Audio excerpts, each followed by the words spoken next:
ॐ नमो भगवते वासुदेवाय।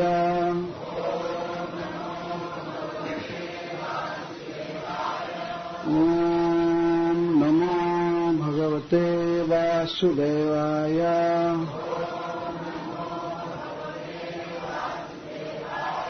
ॐ नमो भगवते वासुदेवाय।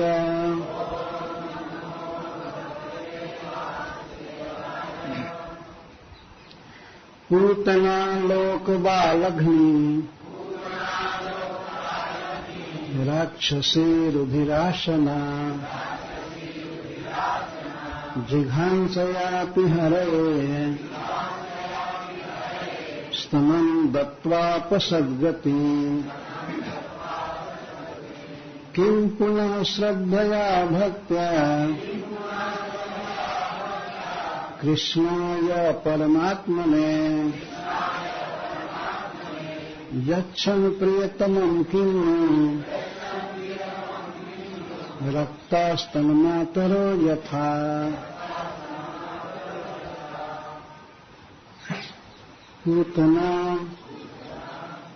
पूतना श्रील प्रभुपाद जी लिखे दी प्रोफेशनल राक्षसी। लोक बालघ्नी लोगों के बच्चों की हत्या करने वाली राक्षसी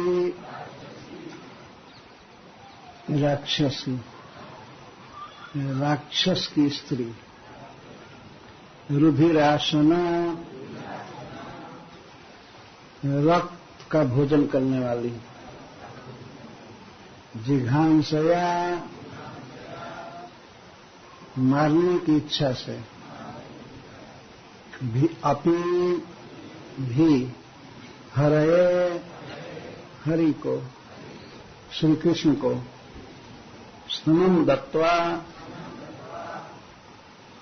स्तन देकर आप प्राप्त की सद्गति भक्तों की गति। किम पुनः फिर क्या कहना है।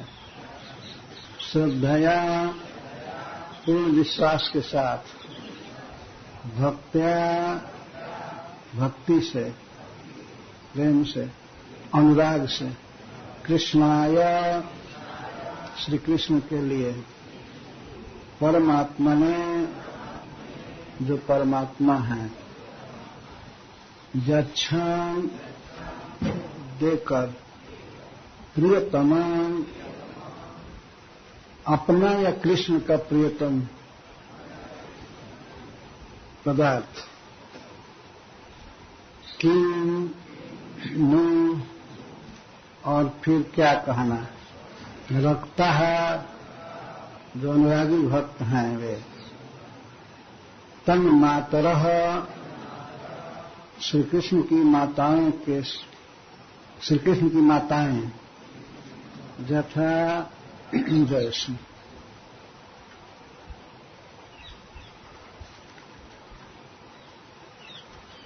तो श्रील सुखदेव गोस्वामी गंगा जी के तट पर ऋषियों के समाज में भगवान के इस पूतना उद्धार लीला पर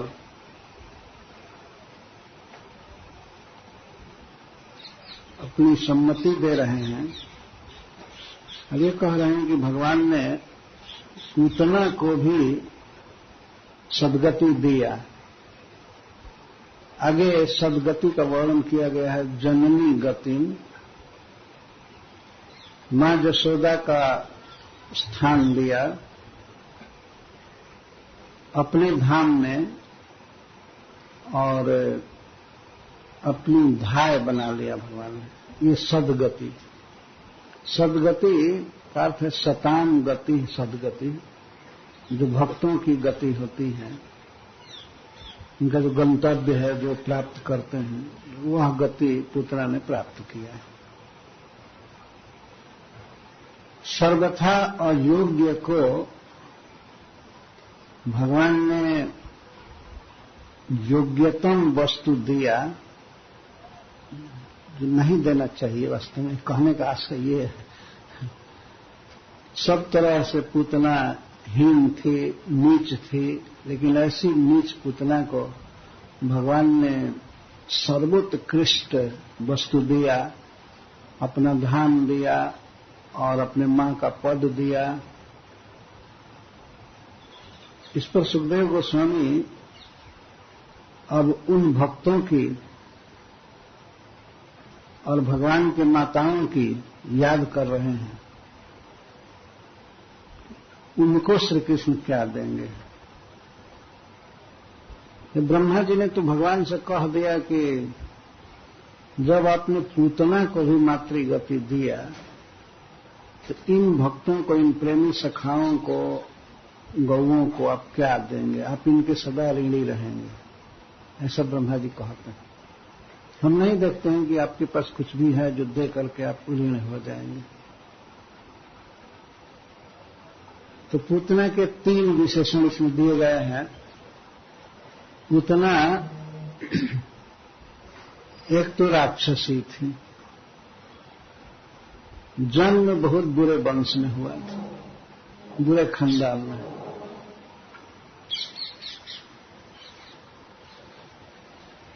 जिसका वंश बहुत बुरा है, उसके बाप दादे या पीढ़ी दर पीढ़ी पीछे के लोग केवल पाप ही किए हैं, तो पाप करने वाले की कोई अच्छी गति नहीं होती है। उसे स्वर्ग नहीं मिलता, उसे अच्छा जन्म नहीं मिलता है, बल्कि घोर नरक की प्राप्ति होती है, दुर्दशा होती है।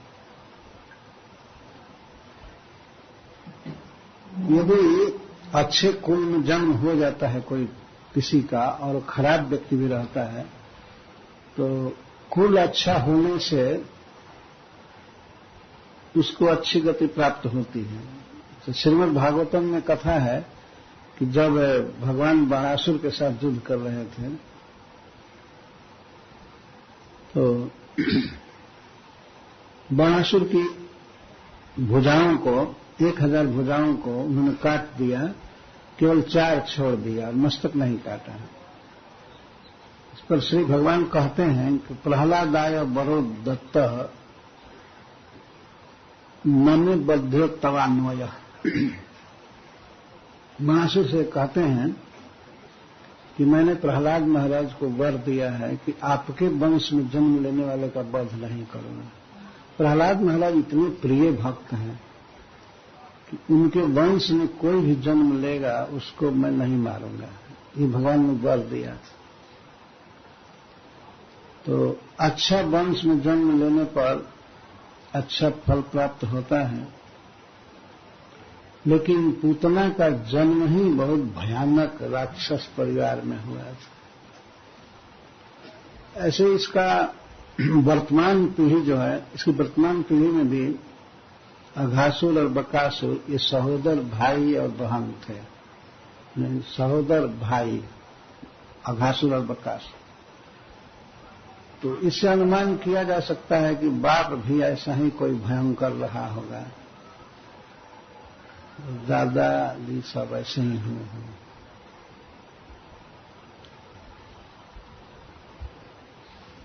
तो जाति से भी गई बीती थी, जन्म भी खराब वंश में हुआ।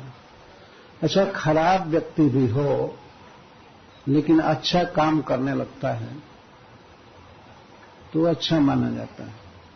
बुरे वंश में जन्म लिया लेकिन काम करने लगा अच्छा, पर पूतना का काम भी बिगड़ा हुआ था, उसका आचरण बिल्कुल रद्द था। क्या आचरण था? लोक बालग्नि। लोक का अर्थ है लोग, लोगों के बच्चों को मारती रहते थे, वध करते रहते थे, यही काम था। इस संसार में तो हम लोग आजकल बहुत गंदे लोग देख रहे हैं कि वो लोग तो अपने बच्चों को मारते रहते हैं, गर्भ में चाहे कैसे। पूतना से भी गई बीती स्त्रियां हैं और ये कार्य कराने वाले लोग भी अघासुर बकासुर ही हैं। तो लोक बालग्नि थी, स्व बालग्नि नहीं। लोगों के बच्चों की हत्या किया करते थे। संसार में हम लोग देखते हैं कुछ लोग पशु वध करते हैं, बकरा आदि का वध करते हैं, लेकिन प्रकट गांव गांव नगर नगर सब जगह घूम घूम करके बच्चों की हत्या करे, ऐसी कोई स्त्री दिखाई नहीं देती। पर पूतना का काम यही था। इसे इस कार्य में बहुत रुचि थी और ऊपर से कंस का परमिशन मिला हुआ था कि काम करो, सरकारी पावर मिला हुआ था, काम करते थे। लोक बालग्नि, बच्चों की हत्या करते थे। बच्चों को देख करके सहज दया उत्पन्न हो जाती है, छोटे छोटे बच्चे, लेकिन यह ऐसे क्रूर हृदय की थी। बच्चों को मारना यही इसका कार्य था। इसीलिए प्रभुपाद जी प्रोफेशन कहते हैं इसको, कि इसका यही प्रोफेशन था, मारना। दया का नामो निशान नहीं। कभी कभी सात्विक भोजन मिले, शुद्ध भोजन मिले तो मनुष्य के मन में सात्विकता आ जाती है, शुभ विचार आते हैं भोजन के कारण। लेकिन भोजन भी इसका बिल्कुल गायब था। भोजन क्या करते थे? भोजन में कभी अन्न, दूध, रोटी आदि तो सोचा ही नहीं। ये मांस खाती थी और मांस में रुधिर ज्यादा रहता था, रक्त ज्यादा रहता था। इसलिए भोजन में प्रधान चीज का नाम सुखदेव गोस्वामी गिन रहे हैं, रुधिरासना। रुधिर का अर्थ है रक्त। हमेशा खून पीती रहती थी। ये कहा गया है कि जैसा भोजन होता है वैसा ही मनुष्य का मन बनता है। तो भोजन में बहुत सावधानी रखनी चाहिए। कुछ लोगों का ऐसा कहना है कि नहीं, भोजन के साथ और भजन के साथ कोई संबंध नहीं, जो मन करे वो खाओ। परंतु भगवान जो गीता में भोजन का वर्णन कर रहे हैं तो उसमें सदा जोर दे रहे हैं सात्विक भोजन करना चाहिए। सात्विक भोजन, सात्विक भोजन, और वह भी भगवान को अर्पित करके खाना चाहिए, तो नैवेद्य कहते हैं। एक श्लोक में कहा गया है कि अग्निष्टोम सहस्रेषु वाजपेय शतैरपि तत्फलम प्राप्यते न्यूनम विष्णु नैवेद्य भक्षणात्। हजारों हजारों अग्निष्टोम करने से, वाजपेय यज्ञ, अश्वमेध यज्ञ आदि करने से जो प्राप्त होता है, व्यक्ति पवित्र होता है उस भोजन को करके, वह सारा यज्ञ का फल, अश्वमेध यज्ञ का फल, अग्निष्टोम का फल केवल भगवान विष्णु के प्रसाद भक्षण से मिल जाता है। जो व्यक्ति भगवान के प्रसाद को खाता है वह प्रत्येक ईटिंग में, प्रत्येक टाइम में हजारों यज्ञ करता है। गीता में भगवान कहते भी हैं, यज्ञ शिष्टा सुनो संतो मुच्यन्ते सर्व किल्बिषम्। पूतना कितनी नीच व्यक्ति थी जो हमेशा रुधिर खाती पीती थी, रक्त पीती थी। इसीलिए सुखदेव गोस्वामी कह रहे हैं रुधिरासना, रुधिर का आसन करते। आसन मैंने भोजन। तो जन्म भी खराब था, कर्म भी खराब था और भोजन भी खराब था, तीनों खराब। पर इसने भगवान को एक चीज दिया, विद्या जिघांसया, स्तन दिया, पर श्री कृष्ण के वध के लिए, ये मर जाए इसके लिए अपना स्तन दिया। फिर भी अपि जिघांसयापि स्तनम दत्वा आपसद देते हैं। श्री कृष्ण की जान मारने के लिए इसने अपना स्तन दिया, जहर लगाकर, विष लगाकर, पर ऐसा करने पर भी सदगति पाई, भगवान के धाम में मातृपद प्राप्त की। भगवान श्री कृष्ण के इस लीला पर श्रील सुखदेव गोस्वामी कह रहे हैं, तो फिर किम पुनः श्रद्धया भक्त्या कृष्णा या परमात्मा ने यक्षण प्रियतमम किमु रक्ता स्तन मातरोजत। किम नु कैमुत्य न्याय कह रहे हैं। जब इस प्रकार से बुरी पूतना बुरी नियत से श्री कृष्ण की जान मारने के लिए उसने स्तन दिया और दे करके जब सदगति प्राप्त कर गई, तो किम पुनः श्रद्धया भक्त्या, कोई व्यक्ति श्रद्धा से, विश्वास के साथ कि श्री भगवान लेते हैं और ये हमारा धर्म है देना उनको, इस विश्वास के साथ यदि कोई कुछ वस्तु देता है तो वह सदगति प्राप्त करेगा, इसमें क्या संदेह है, ये क्या कहना है। कई कई दृष्टांत दे रहे हैं। किम पुनः श्रद्धया भक्त्या, श्रद्धा कहते हैं केवल सामान्य विश्वास को, और भक्ति का अर्थ है भक्ति, प्रेम से, विश्वास से देना और प्रेम से देना। प्रेम थोड़ा और आगे है भक्ति। तो और प्रियतमम, सबसे प्रिय वस्तु जिसको है, किसी को कोई बहुत प्रिय वस्तु है, उस प्रिय वस्तु को भगवान को दे रहा है, या भगवान को जो प्रिय है उसको दे रहा है प्रिय वस्तु। रखता है, और भक्ति से भी बढ़ करके आगे यदि कोई अनुरागी है, श्री कृष्ण में आसक्त है, और आसक्त हो करके, रक्त हो करके यदि वो कुछ दे रहा है, तो उसके सदगति में क्या संदेह है।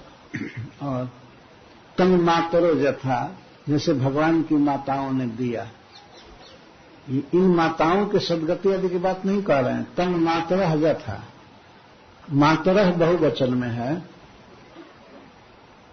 जिस समय ब्रह्मा जी ने बछड़ों का और बच्चों का हरण किया था, तो भगवान उस समय उतने ही बच्चे और बछड़े बन गए थे।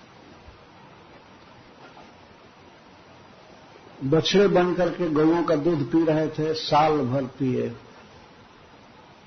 प्रतिदिन शाम को आते थे वन से, बछड़ों को लेकर के स्वयं ही अपने रूप से ही, ग्वाल गोप सखा भी वही बने हुए थे और बछड़े भी बने हुए थे। तो बछड़ा बन करके गौओं का दूध पिए और बच्चे बन करके माताओं का दूध पिए, इसलिए मातरः। जैसे भगवान की माताएं तन मातरः, कृष्णस्य मातरः, श्री कृष्ण को देती हैं, दूध पिलाती हैं स्नेह के साथ। तो इस प्रकार से कोई भगवान को दे, प्रियतम वस्तु दे, उस देने वाले के सदगति में क्या संदेह हो सकता है? कुछ भी संदेह नहीं। बहुत ही महत्वपूर्ण बात सुखदेव गोस्वामी बोल रहे हैं। किम पुनः श्रद्धया भक्ति,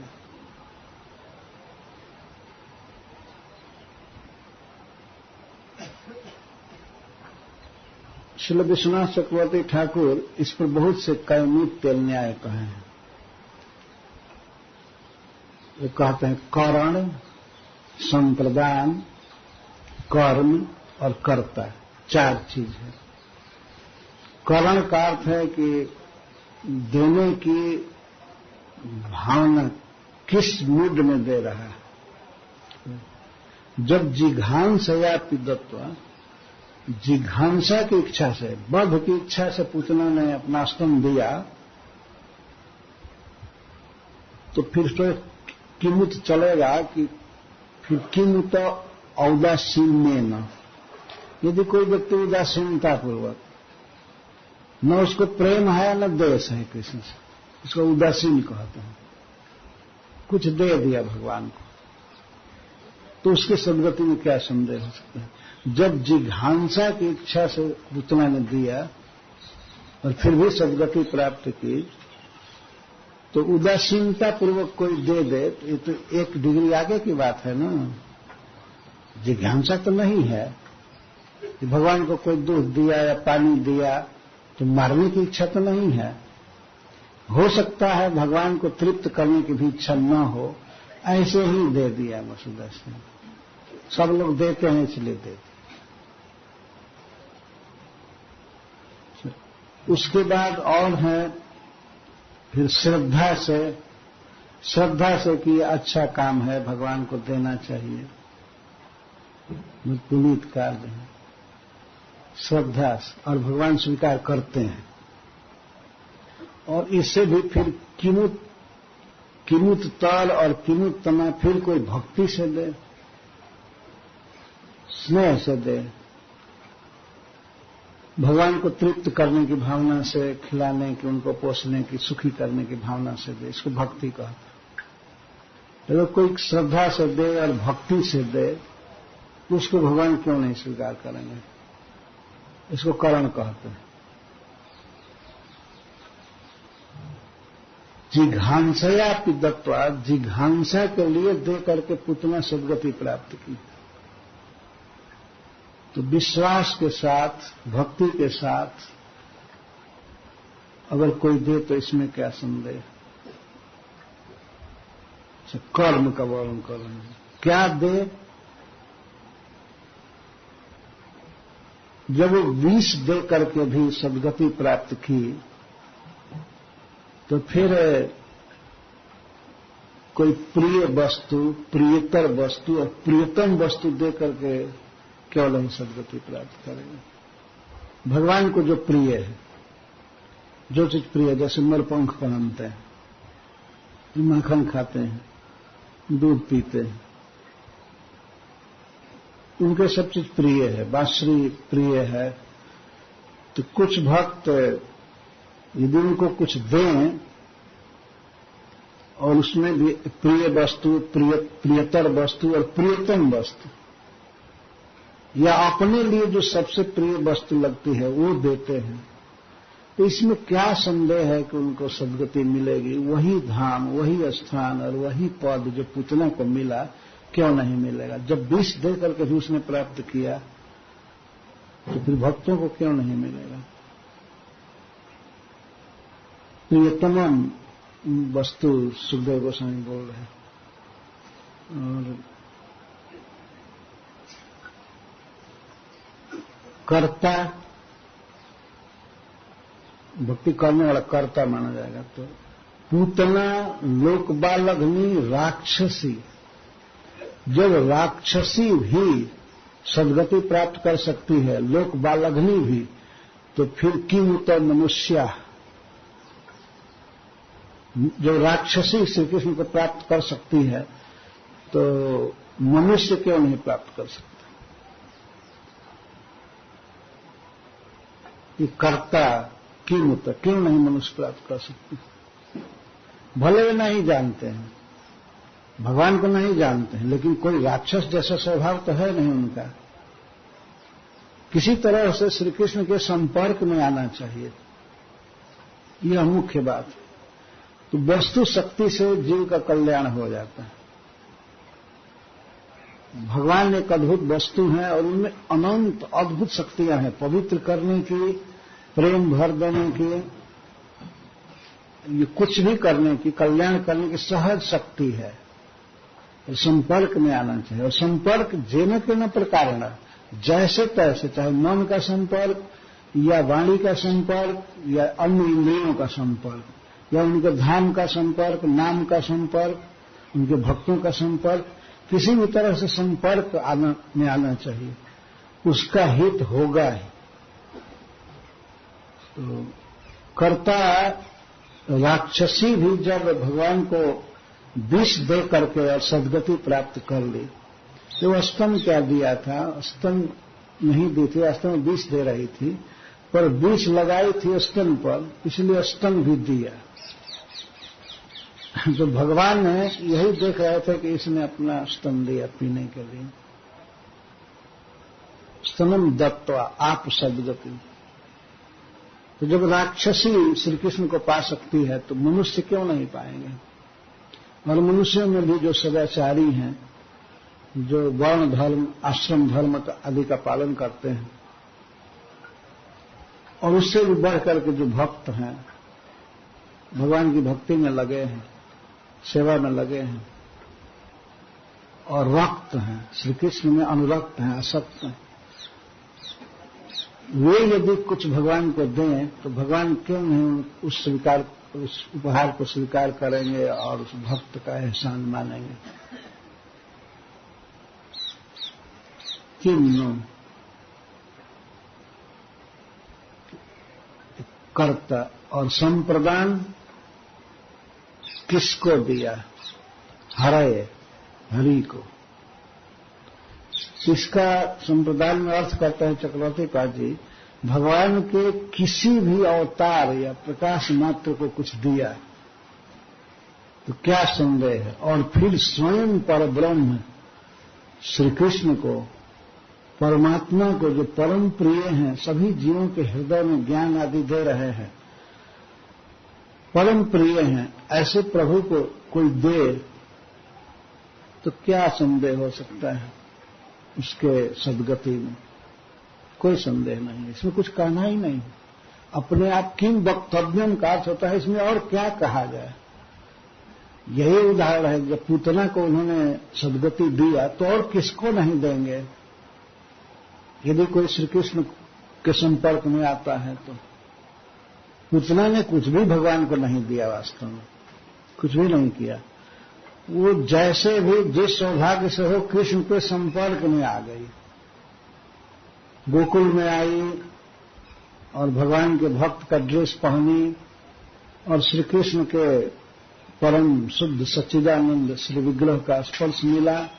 स्पर्श ही नहीं मिला बल्कि भगवान ने आक्रमित किया उसके देह को, उसको दबाया तो चढ़े। पूतना ने लाख कोशिश किया हटा दे, लेकिन श्री कृष्ण हटे नहीं। भाई हनुमान प्रसाद पोद्दार कहते हैं कि बहुत जोर लगाने पर भी असुर बल परास्त हो गया। यदि भगवान जिसको पकड़ रहे हैं वो छुड़ाना चाहे, छुड़ाएगा कैसे? छुड़ा नहीं सकी, छटपटा रही थी, हाथ पैर पटक रही थी, जोर लगाई, बहुत बड़ा बल था पूतना में, लेकिन भगवान छोड़ ही नहीं सके। इस तरह से श्री कृष्ण ने उसको पकड़ा। भगवान जिसको पकड़े तो किसकी शक्ति है वो छुड़ा लेगा अपने को, कोई छुड़ा नहीं सकता। रामचरितमानस में एक प्रसंग है, बाली को जब भगवान ने बाण से मारा, सुग्रीव का भाई बाली, बाद में श्री भगवान कहने लगे कि मैं तुमको आशीर्वाद दे सकता हूं, तुम जीवित रहो, मरोगे नहीं। तो बाली कहता है कि जन्म जन्म मुनि जतन कराही, अंत राम कहीं आवत नहीं।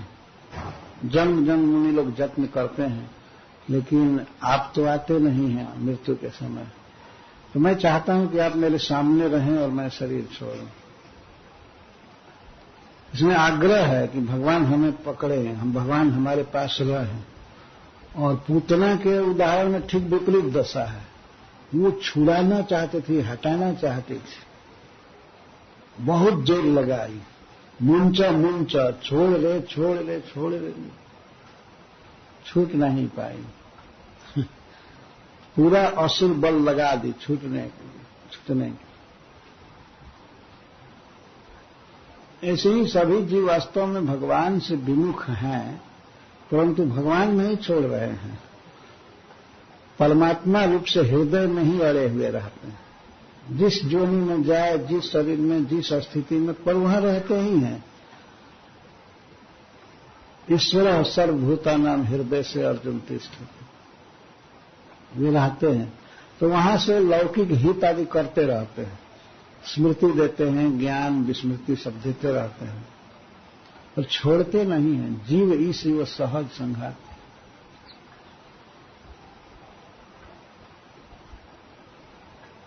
यह पकड़ दूसरी है।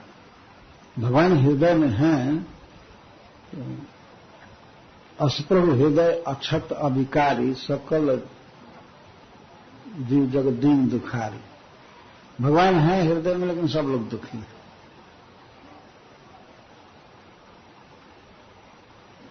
पर भगवान के रूप से, धाम से, नाम से, लीला से, प्रसाद आदि से संपर्क हो जाए तो जीव की शुद्धि हो जाती है। भगवान ऐसी वस्तु हैं कि उनसे कल्याण होगा। वस्तु शक्ति भाव की अपेक्षा नहीं रखती है, किसी तरह कनेक्शन में आना चाहिए। तो बिजली का तार है, किसी तरह टच होना चाहिए, थोड़ा भी, चाहे रस्सी समझ करके कोई टच करे या साधारण तार समझ करके, लेकिन बिजली की वस्तु शक्ति है, वो करंट मारेगा। वैसे ही श्री कृष्ण की वस्तु शक्ति है।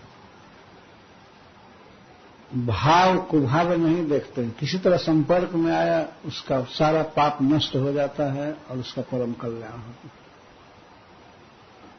उसी को अगले श्लोक में कह रहे हैं, पद्भ्याम भक्त हृदयस्थाभ्याम वंद्याभ्याम लोक वंदित अंगम जस्या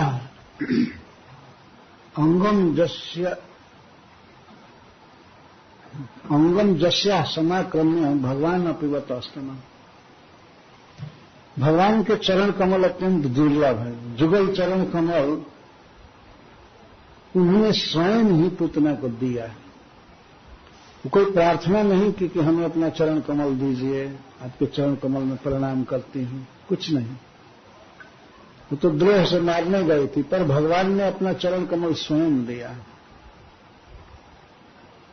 विनय पत्रिका में एक पद है, उसमें गोस्वामी जी कहते हैं कि ऐसी कौन प्रभु की रीत, बिरद हेतु पुनीत परिहरि पांवरनि सो प्रीत। कौन ऐसा प्रभु है जो ऐसी लीला कर सकता है? अपने यश को ही श्री कृष्ण देखते हैं, अपने स्वभाव को ही। अपने स्वभाव को देखते हुए श्री कृष्ण पामरों से प्रेम किए, पतितों से प्रेम किए।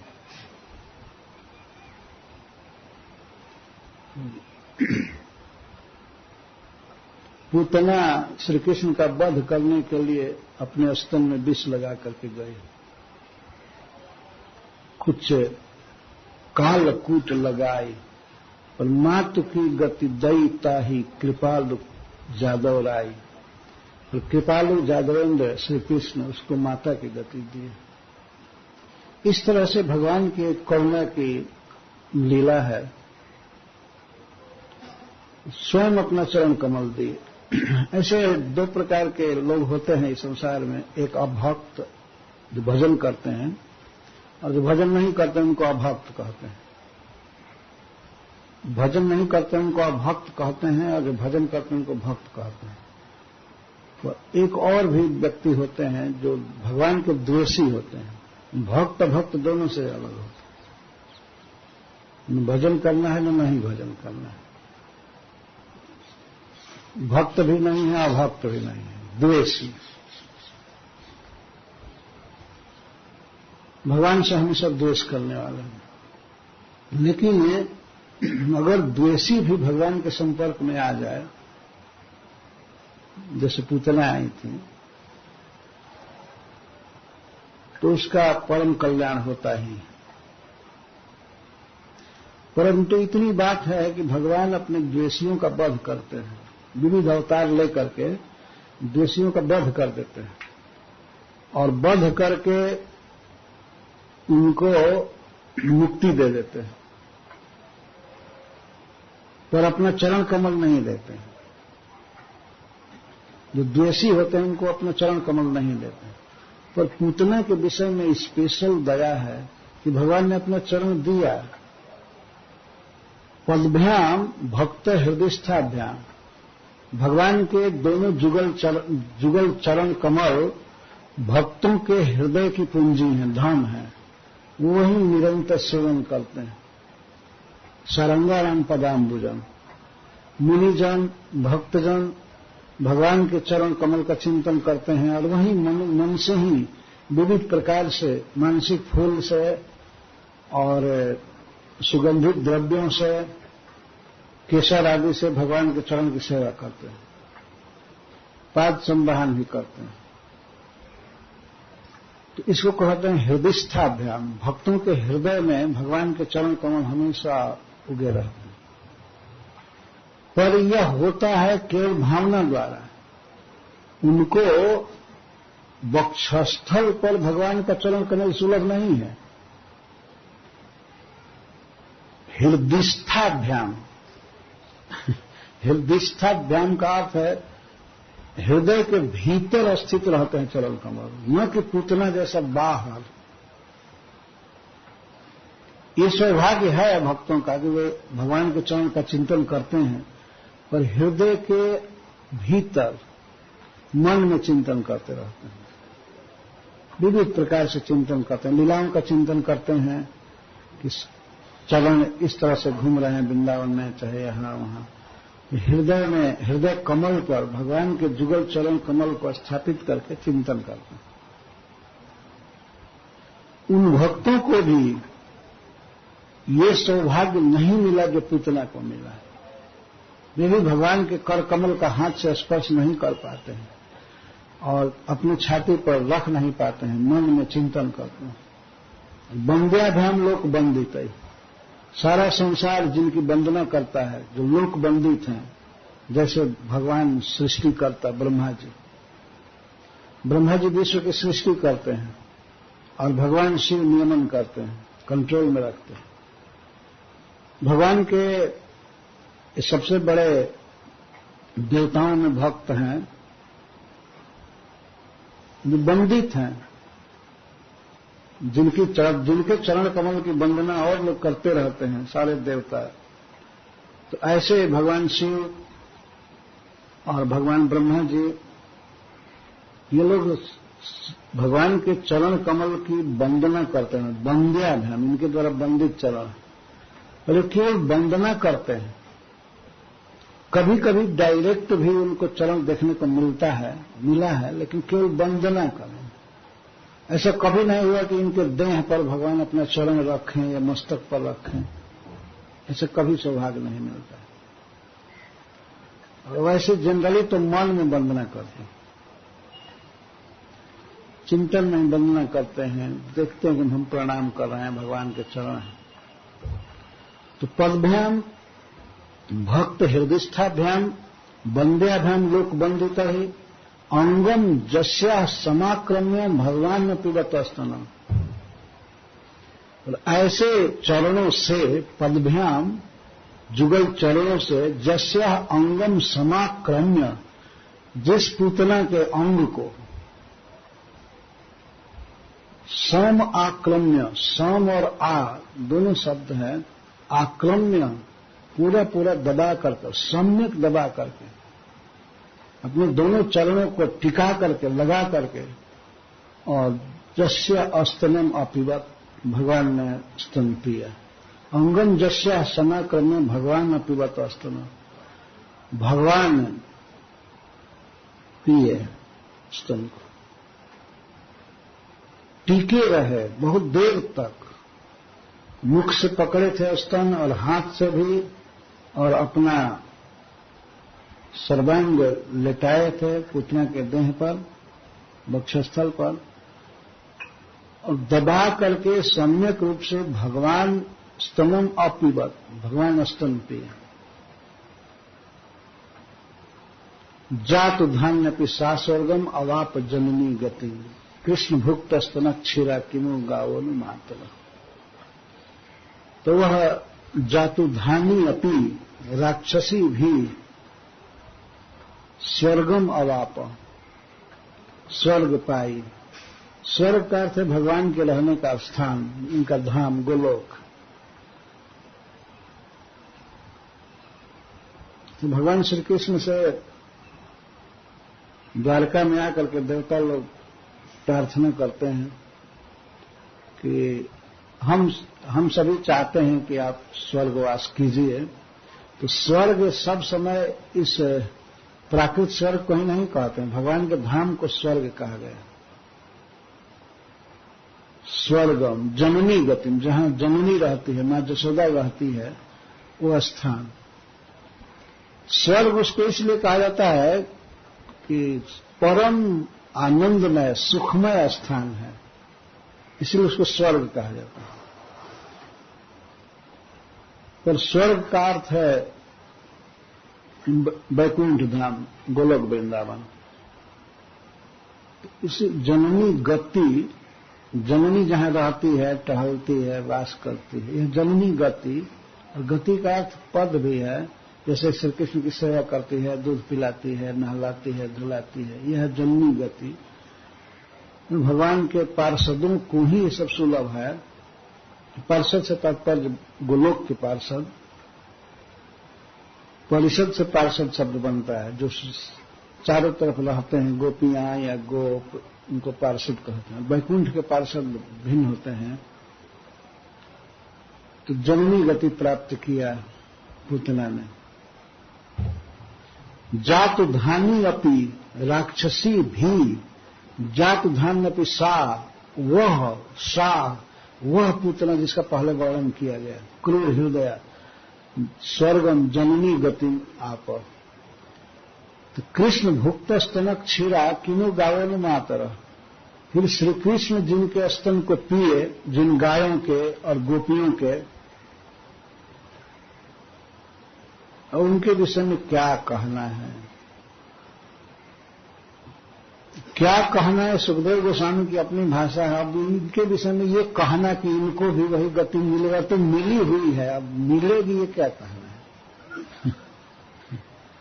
जो यशोदा को नहीं रखा गया। चक्रवर्ती पाठ जी कहते हैं कि यशोदा को सुखदेव गोस्वामी दूर से ही प्रणतिभूता करके, प्रणाम करके, और उनका नाम नहीं लेते।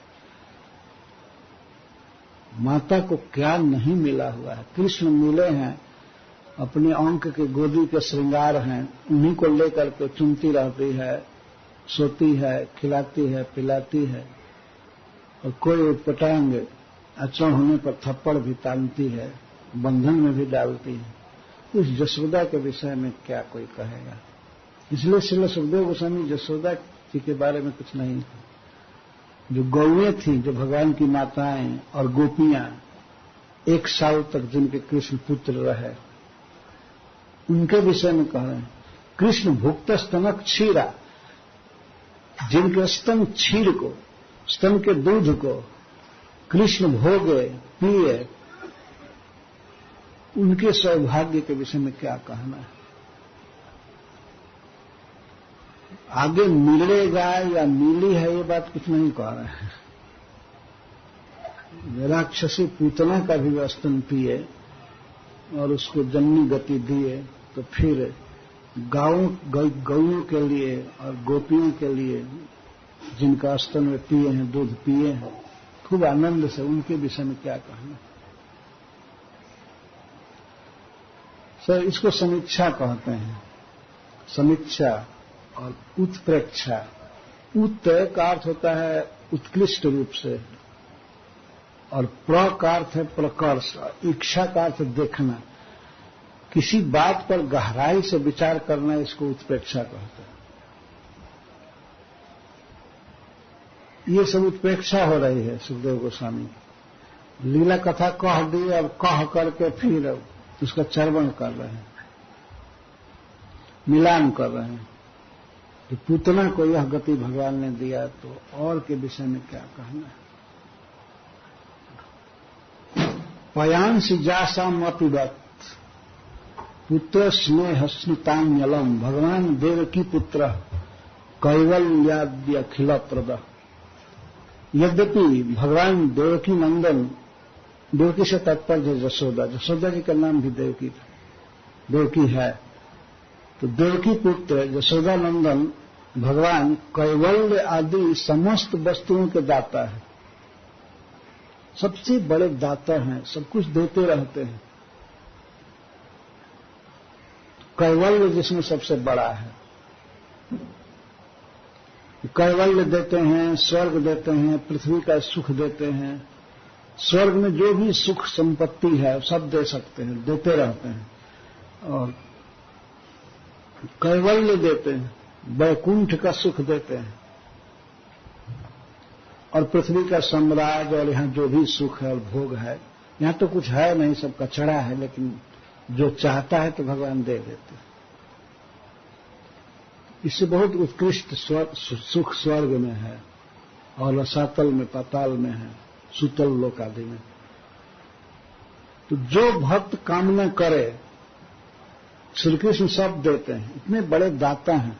पर ऐसे भगवान भी जिन गौओं के और जिन माताओं के दूध को पिए और अलम अपीबत, पूरा छक करके पिए, जितनी गौएं थी उतने बछड़े बने और जितनी गोपियां थी मातृभाव की सबके पुत्र बने और खूब पिए।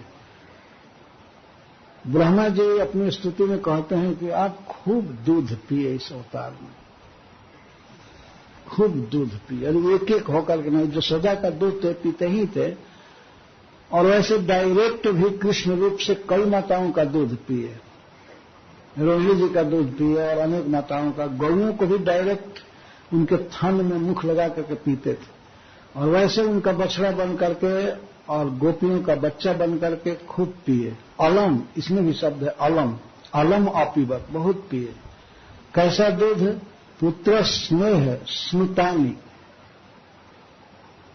पुत्र के स्नेह से, पुत्र के स्नेह बस जो दूध अपने आप झरता था, स्मृत होता था, चूता रहता था, ऐसे दूध को श्री कृष्ण पिए। इसका अर्थ है परम स्नेह से गोपियों ने दूध पिलाया भगवान को और गौओं ने। पुत्र स्नेह स्मितानी पयांसी जासम अपीबत, सर्वस्व के दाता महादानी भी इतने भूखे हो गए, सबको सब कुछ देने वाले, कैवल्य आदि देने वाले भगवान इनके दूध को खूब पिए। एक तरफ ऐसा करेंगे सबसे बड़ा दाता और दूध पिए, तो सबसे दुर्लभ है ना दूध ब्रज का, गौओं का दूध और माताओं का दूध, इसको खूब पिए। अलम ब्रह्मा जी भी कह रहे हैं वहां पर अपनी स्तुति में 14वें अध्याय में, और यहां पर सुखदेव गोस्वामी कह रहे हैं, कमेंट दे रहे हैं, अलम अपीबत, बहुत अधिक पिए दूध, प्रेम का दूध, कभी अपच नहीं हुआ। और जब बच्चा थे बिल्कुल, तो मां यशोदा इनको दूध पीने के लिए देती थी। तो उस समय श्री कृष्ण नाटक करते थे, नहीं दूध नहीं पिएंगे, दूध नहीं पिएंगे। माता यशोदा धारोस में दूध पिलाना चाहते थे। कांचो दूध पियावत पची पची दे तल माखन रोटी, तुम ये पच दूध पिला रही हो, कभी माखन और रोटी नहीं देती। तो रोटी क्यों दे माता यशोदा? सब गौओं के कारण दूध, दही, घी ये सब दे, दूध पिलाती थी, हाथ में कटोरा लेकर के पियो पियो पियो। तो जब कभी कम पीते थे या नहीं पीते थे तो माता यशोदा कहती थी, तुम पियोगे तो तुम्हारा केस भी बलराम जैसा बढ़ जाएगा। बलराम का केस देखते हो, लंबा लंबा केस है, चोटी है, चोटी में पूरा केस, सीखा नहीं, पूरा केस बढ़ जाएगा। तो दूध पियोगे तो बलराम बहुत दूध पीता है। माता यशोदा इस सबसे ईर्ष्या पैदा करती थी, बलराम बहुत दूध पिया है, कितना तगड़ा है, तुम ऐसे कमजोर हो, तो बलराम जैसा स्वस्थ हो जाओगे और तुम्हारी चोटी बढ़ेगी। तो श्री कृष्ण भी कहते थे कभी कभी, मैया कब ही बढ़ेगी चोटी, ये हमारा केस कब बढ़ेगा। बलराम का केस बहुत बढ़ा हुआ है, वो तो लंबी और मोटी शिखा बांधने पर पूरा शिखा हो रही। तो माता यशोदा कहती तुम दूध पियोगे तो ये बलराम जैसी शिखा हो जाएगी, चोटी बढ़ेगी। शिखा नहीं मतलब पूरा केश का कलाप। पीने के लिए देते, पियो पियो बढ़ेगा। तो श्री कृष्ण ऐसे पीते थे और पी करके फिर केश छूते थे, तो कहते तो बढ़ा नहीं, कुछ भी नहीं जितना लंबा था उतना ही हुआ। मैया कब ही बढ़ेगी चोटी, मेरा केश कब बढ़ेगा, मैया कब ही बढ़ेगी चोटी। उसी में कहते हैं तुम कांचो दूध पियावत पची पची दे तो माखन रोटी। तुम कभी माखन रोटी नहीं दे रही हो और काचा दूध पच पच पिला रही हो इस तरह से बोलते।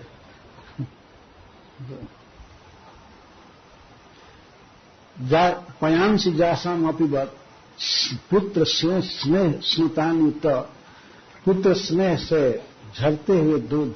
कितना स्नेह था उन गौओं का और गोपियों का, माताओं का स्नेह। पुत्र श्री कृष्ण हमारे दूध को पिए, इसके लिए दूध स्नुतानी, स्नुत का अर्थ है वो बिल्कुल चुचक के छोर पर आ जाता था दूध, केवल मुख लगाए और बस जाने लगता था मुख। तो पुत्र स्नेह स्नुतानी कहा। अलम अपीवत, बहुत पिए।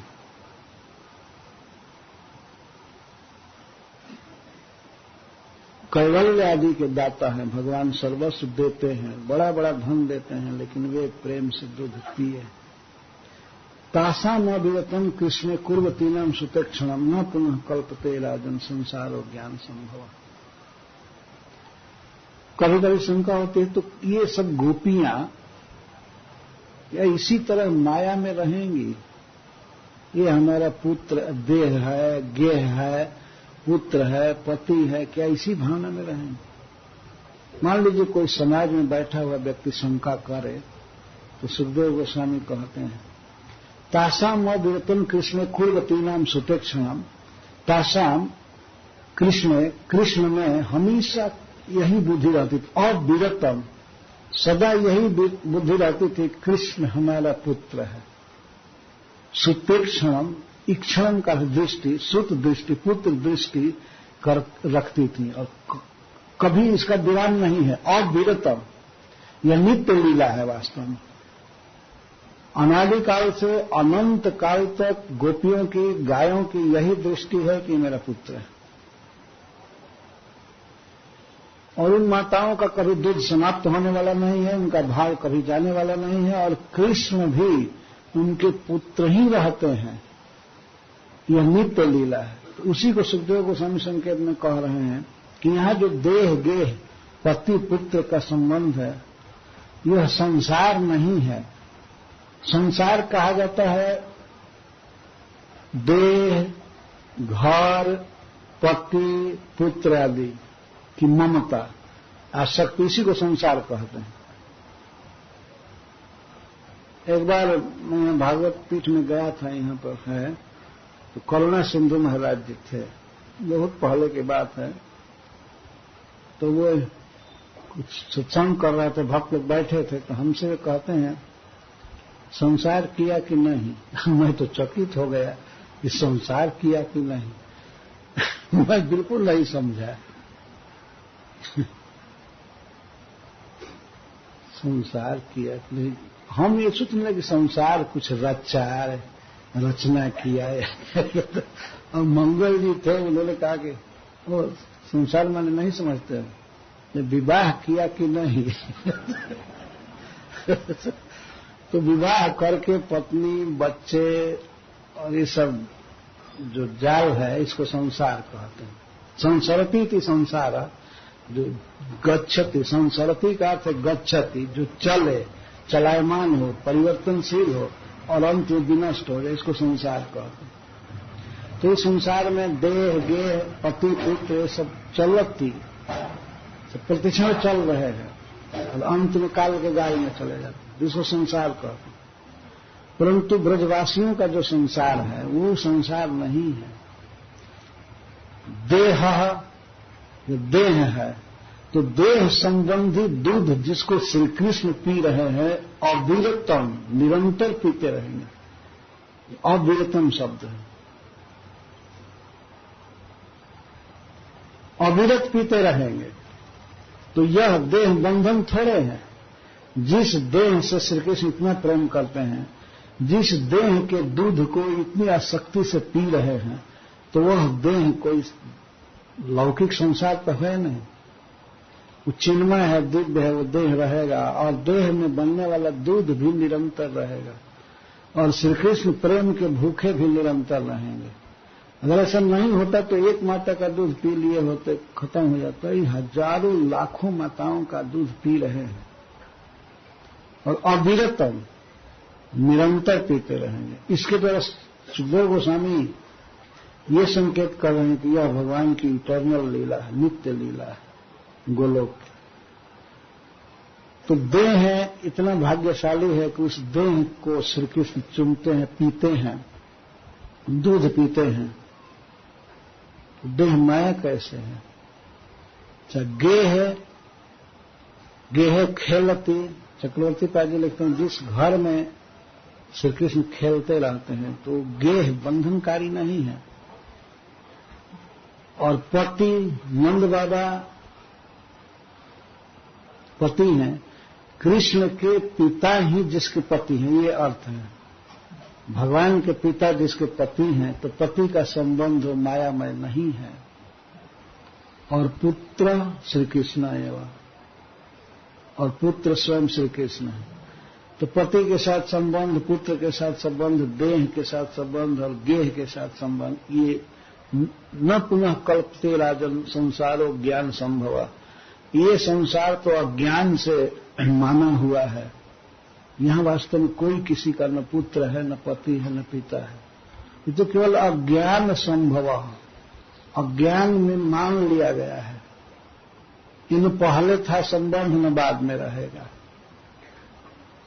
और जब तक है तब तक सब अपगच्छति संसरति, विचार बदलते रहते हैं, शरीर बदलता रहता है, शरीर में जवानी आती है, बुढ़ापा आती है, सब कुछ बदलता रहता है। लेकिन श्री कृष्ण का जो परिवार है वहां वृंदावन में, यहाँ वृंदावन में, ब्रज में जो संबंध है, जो शरीर है, घर है, सब नित्य है, चिन्मय है। न पुनः विद्यते राजन संसारो अज्ञान संभव। हे महाराज, यह अज्ञान संभव संसार उनका कुछ ही संभव नहीं होता है और नहीं रहता, न कल्पते। तो ये है भगवान की नित्य लीला, अपने परिकरों के साथ, अपनी माताओं के साथ, अपनी प्रेमिका गोपियों के साथ, सखाओं के साथ, गौओं के साथ नित्य विहार चलता रहा। वहां काल नहीं है, वहां कोई कर्म की सत्ता नहीं है, भगवान का खेल है, भगवान का विहार है, खेलते रहो। ये संकेत कर रहे हैं। तो अब वर्णन करते हैं सुखदेव गोस्वामी। कल मैं बोला था, उसमें मुझे कुछ संदेह है। मैं ऐसा कह दिया था कि नंद बाबा कुछ ब्रजवासियों के साथ मथुरा से आ गए थे, लेकिन ऐसा यहां के वर्णन से लग रहा है कि नंद बाबा अभी पूतना के दाह संस्कार में भाग नहीं लिए थे, वो दूर थे। पूतना के देह को देखे तो दूर से ही पहाड़ जैसा दिखाई दे रहा था, और इसके बाद उसको काट कूट करके खंड खंड करके उपनंद महाराज आदि गोप लोग जला दिए। जल रहा था चिता, और धुआं जो परम सुगंधित निकल रहा था, उस समय वे लोग पहुंचे वहां। तो इसका वर्णन यहां पर है। कट धूमस्य सौरभ्यम अवघ्राय ब्रजौक सह किंदम कुते व्यक्ति बदंतो ब्रज में आयु। मथुरा से आते हुए नंद बाबा आदि ने जब उस कट धूमस से, कट कहते हैं शव को, श्मशान को, जब शव के धुएं को वे लोग सूंघे, उस धुएं के सौरभ्य को, सुगंधित अगुरु के समान सुगंध था, तो आपस में बात करने किम इदम, ये क्या आ रहा है, क्या सुगंध इतना बिखेर रहा है, धुआं इतना सुगंधित, किम इदम, ये क्या है और कुतर कहां से आ रहा है। कभी कल्पना भी नहीं की जा सकती थी कि कोई राक्षस जलाया जाएगा तो उसका धुआं आएगा। मक्खी आ रही। तो किमिदम, श्रील विश्वनाथ चक्रवर्ती ठाकुर कहते हैं ये क्या है और कहां से आ रहा है। नीचे से धुआं ऊपर उठ रहा था तो भ्रम हो रहा है कि क्या सुतल लोक में बलि महाराज कोई बहुत बड़ा यज्ञ कर रहे हैं जिसमें अग्नि जलाया गया हो, तो वहां से सुगंध आ रही है क्या, ये धुआं इतना उठ रहा है, तो ये हो रहा है। और कभी हवा के द्वारा धुआं इधर उधर, क्या कहेंगे उसको, तो मड़नाना तो नहीं कहेंगे, बौड़ियाना कहते हैं भोजपुरी में।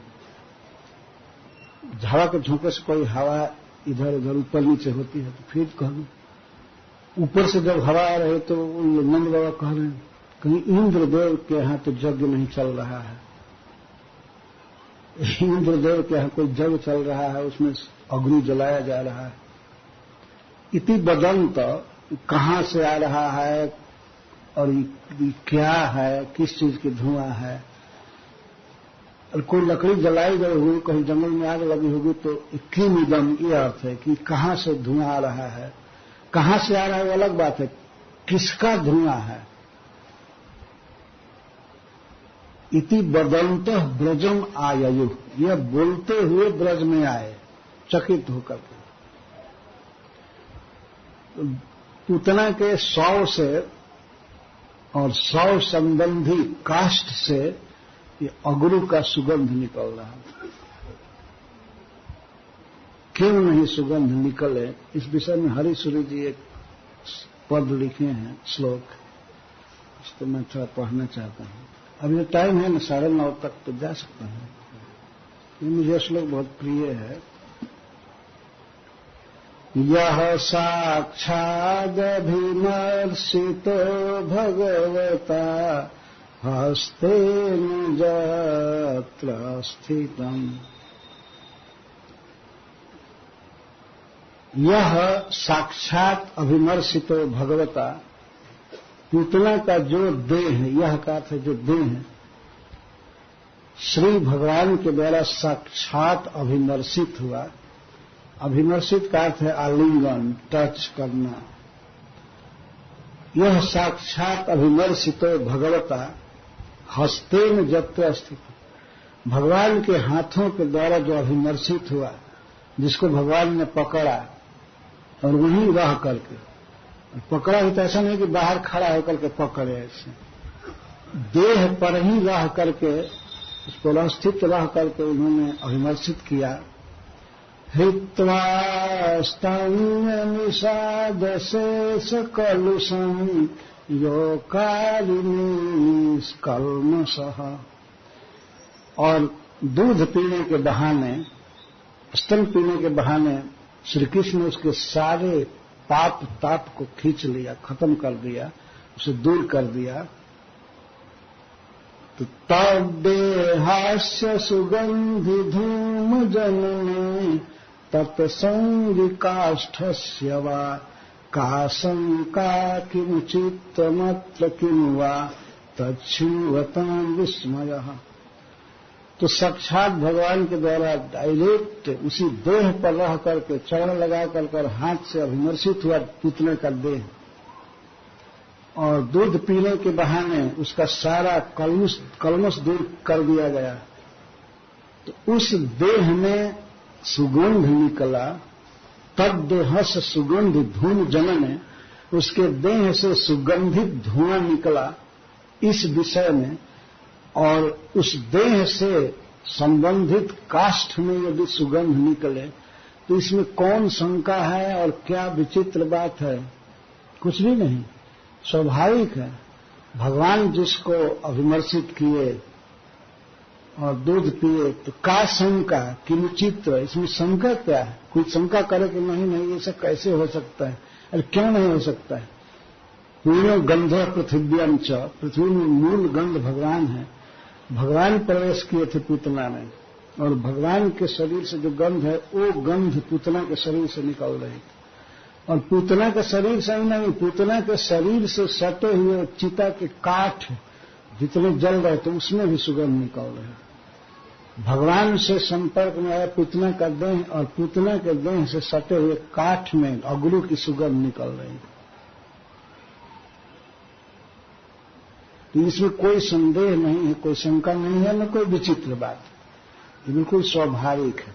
तो सुनने वालों को इसमें विस्मय नहीं करना चाहिए। किन्वा तत्क्षीणताम विस्मय, सुनने वालों को इसमें विस्मय क्या है? स्वाभाविक है। समस्त सद्गुणों के सुगंध के आधार भगवान श्री कृष्ण हैं, और उन्होंने उसके शरीर को इस तरह अभिमर्शित किया है, पकड़ा था, उसी पर लेटे थे। तो कट धूमस्य सौरभ्यम अवघ्राय ब्रजौ किमिदम वा कुतो वेति बदंतो ब्रज में आ जाएगी। कहते हुए नंद बाबा आदि ब्रज में आए तो तत्र बैलितन गोपे पूतना गमनादिकम, वहां जब आए पूछे ये कैसे धुआं निकल रहा है, क्या जलाया गया है? तो गोपों ने बताया पूतना गमनादिकम, पूतना आगमनादिकम। अरे पूतना एक राक्षसी आई थी, और इस प्रकार कैसे वो सुंदर रूप में आई थी, और श्री कृष्ण के बच्चे को दूध पिलाने के लिए चली, और इसके बाद पता नहीं क्यों चिल्लाने लगी इतना जोर से। उनको पता नहीं था कि बच्चा दबाया, ये बच्चे को क्या शक्ति है, क्या दबाएगा? इतना कोमल बच्चा ये दबाया होगा, ये तो मानते ही नहीं, क्योंकि अकस्मात इसने बहुत भयावह शब्द किया और कुछ देर के बाद मर गई।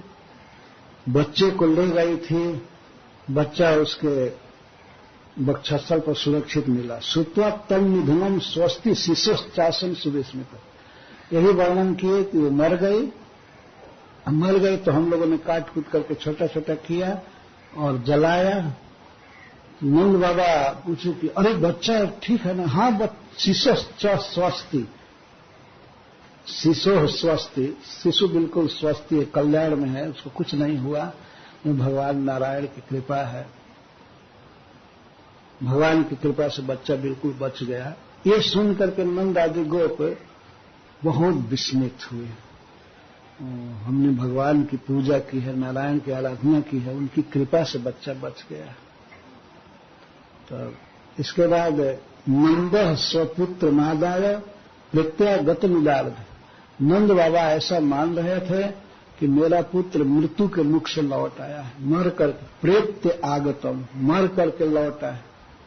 बड़े आनंद में थे। और मूर्धन उपाघ्राय परमा मुदम लोभे कुरुद्वह, हे कुरुवंशी शिरोमणि, कुरुकुल का नाम बढ़ाने वाले परीक्षित, नंद बाबा अपने पुत्र का मस्तक बार बार सूंघ रहे थे और परम सुख पाए, परम आनंद में हुए। परमा मुदम आप कुरुद्वह, हे कुरुकुल श्रेष्ठ। परीक्षित महाराज को सुखदेव गोस्वामी यह संबोधन क्यों कर रहे हैं? इस पर सनातन गोस्वामी जी लिखते हैं, जैसे तुमको ब्रह्मास्त्र से मारा गया था, लेकिन फिर भी भगवान ने तुमको जिला दिया, तुमको पा करके युधिष्ठिर आदि जैसे बहुत सुखी थे, आनंद में थे, उसी तरह नंद बाबा को बहुत आनंद हो। तो ऐसा मानते थे कि मर करके बच्चा जी गया। अर्थात भगवान की कृपा नहीं हुई होती तो मर ही चुका था। राक्षसी के हाथ में जब गया इस तरह से, तो मानने लगे कि मृत्यु के मुख से लौट आया, और सिर सूंघ करके परम आनंद में हो गए। इसके बाद श्रील सुखदेव गोस्वामी अंतिम श्लोक में कहते हैं, या ये तत्पूतना मोक्षम कृष्णस्यार्भकमद्भुतम शृणुया श्रद्धया मर्त्यो गोविंदे लभते रतिम। श्रील सनातन गोस्वामी जी इस श्लोक के उपक्रम में कहते हैं पूतना भगवान का धाम प्राप्त की और जन्मी गति प्राप्त की, यही केवल नहीं, इस प्रसंग को जो सुनेगा वह भी भगवान का धाम प्राप्त करेगा, भगवान का प्रेम प्राप्त करेगा। इस प्रसंग की इतनी नहीं। यह तत् पूतना मोक्षम, पूतना मोक्षम, पूतना को भगवान ने संसार बंधन से मुक्त करके गोलोक में भेजा, अपने धाम में जन्मी गति दिया, इसको पूतना मोक्ष कहे।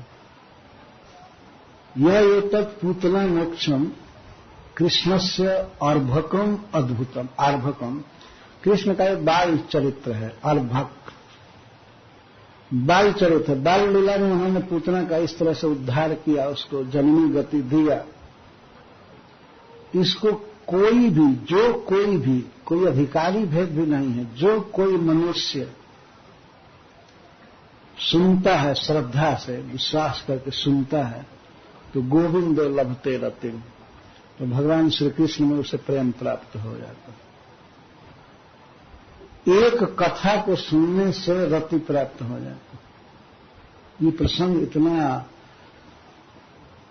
महिमामय है। कैसे प्रेम हो जाता है?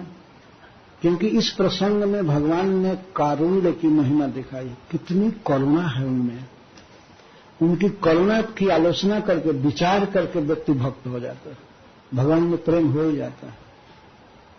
केवल इस करुणा पर विचार किया जाए बार बार सुन करके, तो करुणा वैभव को, करुणा की महिमा को जान करके भगवान में प्रेम उत्पन्न हो जाता है।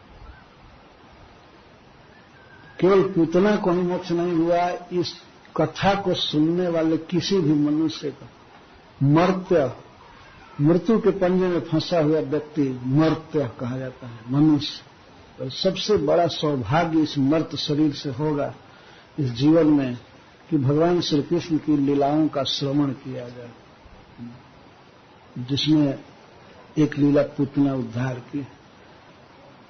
गोविंद लभते रत्न, गोविंद में प्रेम प्राप्त करते। तो गोविंद, गोविंद नाम तो उनका बाद में हुआ, अभी तो कोई नाम नहीं है, किसमें रति प्राप्त करेगा? तो बचपन से लेकर के किशोर अवस्था पर्यंत जब तक वे ब्रज में हैं और भगवान इंद्र ने उनको गोविंद नाम दिया, तो उस कृष्ण में अर्थात सर्वलीला में श्री कृष्ण में प्रेम होगा इस कथा को सुनने पर। और अकार प्रश्लेष किया जाए, श्रद्धया के बाद मर्त्य शब्द है, तो अकार जोड़ करके, अकार रह करके श्रद्धया अमर्त्य, श्री सनातन गोस्वामी कहते हैं, कोई व्यक्ति जो उसको सुनेगा वह इस संसार बंधन से अतीत हो जाएगा, अमर्त हो जाएगा, अमर होगा, भगवान का धाम प्राप्त करेगा और उसके पहले भगवान में प्रेम प्राप्त करेगा। इस प्रसंग को सुनने पर इतनी महिमा है इस प्रसंग की।